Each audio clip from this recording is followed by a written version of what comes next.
It's looking good for tomorrow night. If it were Wednesday, the conversation might be a little bit different.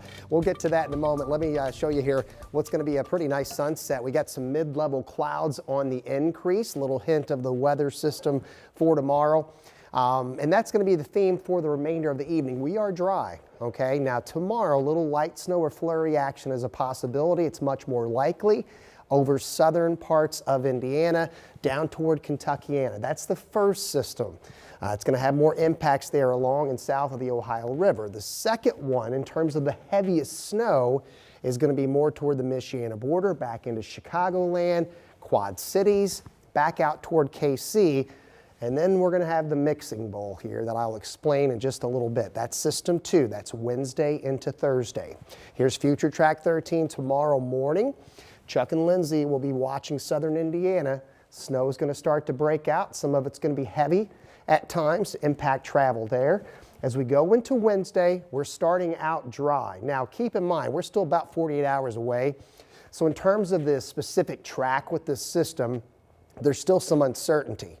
Although the trend has been for the heaviest snow to be over the northwestern corner of the state, into Chicago, into parts of lower Michigan, okay? And then we will eventually get on the colder side of this system come Wednesday night into Thursday, and that will refreeze some of what's going to be on the roadways. And what will be on the roadways, basically just south of Indy, is predominantly going to be rain. Based on the track, here's this mixing area where we could have maybe mostly snow, or maybe it's a little more sleet, freezing rain.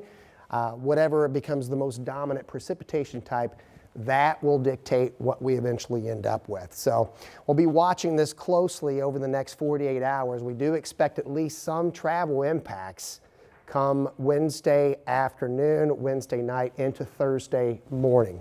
Friday's going to be quiet. We have a third system on Saturday. Right now that looks like another rainmaker for us before we trend colder early next week. All right, thank you so much, Sean.